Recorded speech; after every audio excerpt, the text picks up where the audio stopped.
Hey guys, Hamsterwheel here with a new video, and today I would like to talk about the Burning Crusade once again. Because when it comes to classic WoW, we are currently in the Wrath of the Lich King era, and while there is the option to play vanilla again on Blizzard's Season of Mastery servers, it's not the same for the Burning Crusade. When it comes to that expansion, as of right now, there's no way to play it through Blizzard's official servers. And well, the private server team of Stormforge has recently released their own Burning Crusade private server.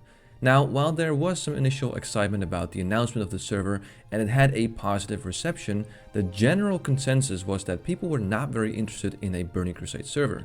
After all, TBC, when it comes to Classic's timeline, wasn't that long ago, and for a good chunk of Classic players, TBC left a bit of a sour taste in their mouth, which is also why there isn't really a giant push for Classic TBC servers. It had its faults, and people were ready to leave it behind for Wrath of the Lich King, which would solve several of these quote-unquote issues that TBC had. Perhaps in the future we will see official TBC servers again by Blizzard when enough time has passed and more people feel the itch again, but for now it seems that on paper this expansion is in quite a slump. So then, you'd think that Stormforge probably would not see a lot of people playing on their new TBC server, right? Well, it's actually not that bad. They saw give or take 5,000 people online at launch. And yes, I know that's during the initial launch of a server. If I had $1 for every time I saw a private server getting thousands of people on launch day, only for it to have barely 500 people playing 2 months later, I'd have $24. Not bad. And right now it's been almost a month since the release of the server. So looking back at I don't know how many private server launches and looking at how there's not really much interest in TBC, you'd think history would repeat itself, right? Well, actually, things are going pretty well for Stormforge's new TBC server, because while the population did dip down a little bit, they've had an average of 4,000 people playing on it, and since a couple of days ago, it's actually going up again, with the population getting closer and closer to reaching 5,000 people online. So why is it then? Why is the server beating the odds? Well, as much as there is no huge interest in TBC, there is definitely enough for one private server to hold a steady population. After all, if you want to play TBC, you're forced to play it on a private server.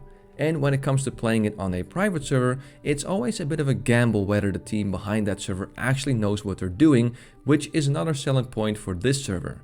Because Stormforge, the team behind this server, is a collaboration between Atlantis and Tari, which both have years and years of experience in the private server scene, and they have a pretty good track record. So this could also convince people to actually give the server a try. It doesn't stop there though. While there was an active push against changes in TBC and Classic, Vanilla plus private servers have shown that if the changes are in the spirit of the game, and if they offer new and interesting things within the game, they can pay off quite well.